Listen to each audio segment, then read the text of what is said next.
മലയാളത്തിൻ്റെ പ്രിയ താരമാണ് Dulquer Salman. Second show എന്ന ചിത്രത്തിലൂടെ വെള്ളിത്തിരയിൽ എത്തിയ നടൻ ഇന്ന് പാൻ ഇന്ത്യൻ സ്റ്റാറായി തിളങ്ങി നിൽക്കുകയാണ്. പിതാവും മമ്മൂട്ടിയുടെ ലേബൽ ഇല്ലാതെ ദുൽഖർ പടുത്തുയർത്തിയത് തെന്നിന്ത്യയിലെ തന്നെ മികച്ച നടൻ എന്ന ഖ്യാതി കൂടിയായിരുന്നു. ദുൽഖറിനെ പാൻ ഇന്ത്യൻ താരമായി ഉയർത്തിയതിൽ വലിയ പങ്കുവച്ച സിനിമകളിൽ ഒന്നാണ് സീതാരാമം. വർഷങ്ങൾക്ക് മുൻപ് റിലീസ് ചെയ്ത ഈ ചിത്രത്തിന് ഇന്നും ആരാധകർ ഏറെയാണ്. ഇപ്പോഴിതാ ഈ പ്രണയകാവ്യം വീണ്ടും തിയേറ്ററുകളിൽ എത്താൻ ഒരുങ്ങുകയാണ്. സീതാരാമം വീണ്ടും തിയേറ്ററിൽ റിലീസ് ചെയ്യാൻ പോകുന്നുവെന്ന വിവരം ദുൽഖർ തന്നെയാണ് അറിയിച്ചിരിക്കുന്നത്.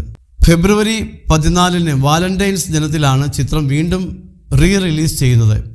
സിനിമാശാലകളിൽ ഈ ഇതിഹാസ പ്രണയകഥ ആസ്വദിക്കൂ എന്നാണ് ദുൽഖർ കുറിക്കുന്നത്.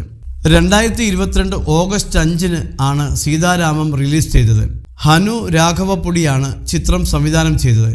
സീതയുടെയും റാമിൻ്റെയും പ്രണയം പറഞ്ഞ ചിത്രം ബോക്സ് ഓഫീസിൽ മാത്രമല്ല പ്രേക്ഷക ഹൃദയങ്ങളും കീഴടക്കിയിരുന്നു. ലെഫ്റ്റനന്റ് റാം എന്ന കഥാപാത്രത്തെയാണ് ദുൽഖർ അവതരിപ്പിച്ചത്. സീതയായി എത്തിയത് മൃണാൾ ഠാക്കൂറാണ്. രശ്മിക മന്ദാന, സുമന്ത് എന്നിവരും പ്രധാന വേഷത്തിൽ എത്തിയിരുന്നു.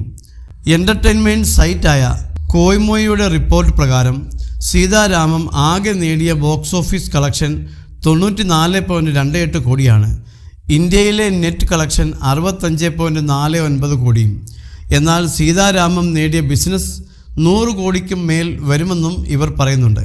ഇക്കാര്യത്തിൽ ഔദ്യോഗിക വിശദീകരണങ്ങൾ ഒന്നും തന്നെ വന്നിട്ടില്ല.